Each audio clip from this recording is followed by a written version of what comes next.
National conference के उपाध्यक्ष और पूर्व मुख्यमंत्री उमर अब्दुल्ला आजकल चिराग वैली के चुनावी दौरे पर हैं। इसी क्रम में वो बनिहाल पहुंचे, लेकिन बारिश के कारण उनका रोड शो और रैली नहीं हो सकी। उमर अब्दुल्ला ने पार्क में ही एक जनसभा को संबोधित किया। इस दौरान उन्होंने भाजपा और गुलाम नबी आजाद पर हमला बोला। उन्होंने कहा कि एक तरफ लोगों को लड़ाने वाली, नफरत फैलाने वाली, आपसी भाईचारे को नुकसान पहुंचाने वाली और तीर्थ यात्रा के नाम पर मस्जिदों को तोड़ने वाली सोच है, और दूसरी तरफ सबको भाईचारे के साथ रखने की सोच है। किसी भी प्रकार की धार्मिक नफरत को कम करना और देश को एकजुट करके शांति स्थापित करना है। अमरुद्दुल्ला ने कहा कि भारतीय जनता पार्टी अब इतनी कमजोर हो गई है कि वो अपने 10 साल के संसद सदस्य की मदद से चुनाव में बाहरी उम्मीदवार खड़ा कर रही है।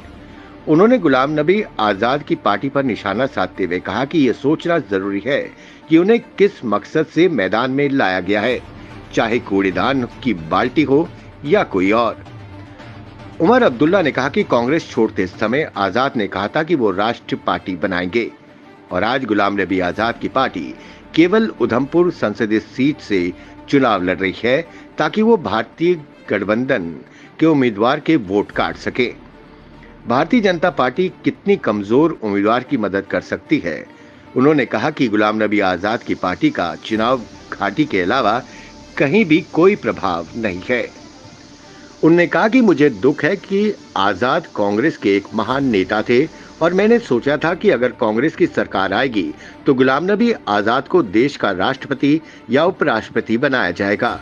उन्होंने कहा कि गुलाम नबी आजाद को कांग्रेस ने कम नहीं रखा था, बल्कि कांग्रेस के समय में राष्ट्रीय स्तर के नेता रहे गुलाम नबी आजाद आज एक संसदीय सीट तक सीमित है, और जिस नेता ने राष्ट्र पार्टी बनाई वो आज चुनाव घाटी में वोट काट रही है और बीजेपी को फायदा पहुंचाने के लिए मैदान में है।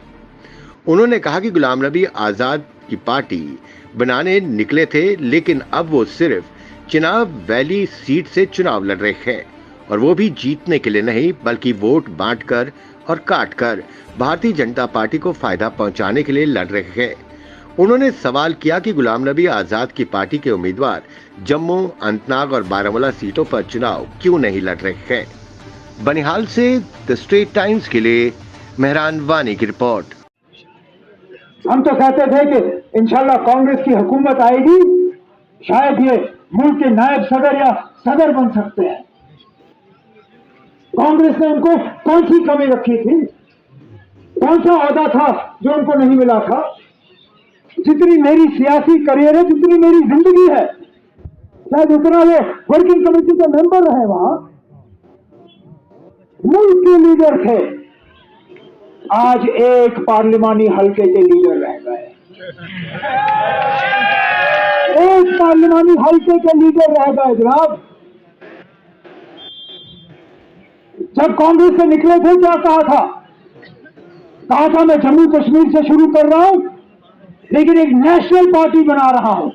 नेशनल पार्टी मतलब कश्मीर से लेकर कन्याकुमारी तक, अरुणाचल से लेकर गुजरात तक आजाद साहब पार्टी बनाने जा रहे थे। आज मुझे बताइए ना, चुनाव वादी इस उधमपुर की सीट के अलावा उनका उम्मीदवार कहां है? कहां है? और अगर नहीं है तो क्यों नहीं? अगर नहीं है तो पूछिए क्यों नहीं? जम्मू से उम्मीदवार क्यों नहीं उतरा? क्योंकि वहां से मजबूरन उनको हिंदू कैंडिडेट उठाना पड़ता, बीजेपी का वोट कटता, नाराज हो जाते मोदी जी। अनंतनाग, जिस अनंतनाग की सीट के लिए खुद आजाद साहब की पार्टी ने उनके नाम का ऐलान किया था, पार्टी मैं भी चलाता हूं। आपको क्या लगता है बिना सदर से पूछे हुए कोई ऐलान हो सकता है? तो फिर आजाद साहब जब कहते हैं कि मेरे पार्टी वालों ने मुझसे पूछे बिना मेरा नाम का ऐलान किया, क्या हम इसको सच तस्लीम करें?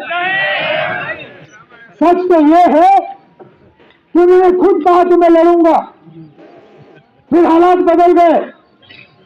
हमने मियां अल्ताफ साहब का नाम जो है मैदान में उतारा, टांगे हिल गई, बीजेपी का इशारा आया, हट गए पीछे।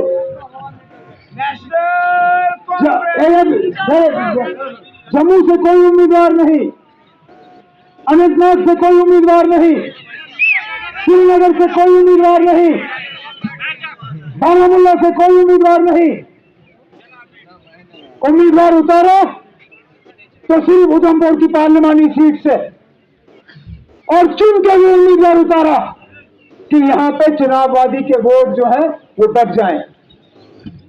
मकसद उनका जीतना नहीं है, ये लिख के ले लीजिए मुझसे।